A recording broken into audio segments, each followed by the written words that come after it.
Just yesterday, it reminded me that my youngest son, he is 15 now. When I met Steve for the first time, he was 6 months old.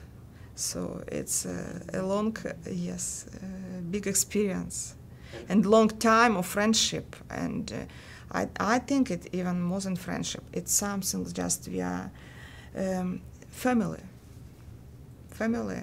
Marta is my sister, and if I have some problems or something, sometimes I even don't have some person in Ukraine that I can share, but I know that I can share with Marty, and she will understand me and just support me.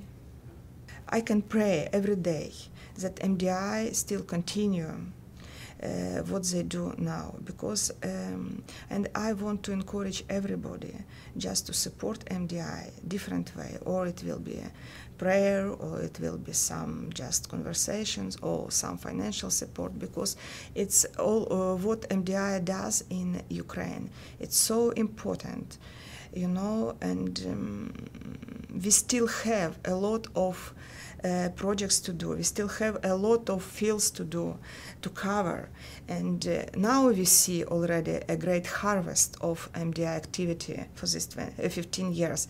But I believe it will be more, because fields are open now, and each day we have something new just God show us, and I just imagine it will be much more in future. Please.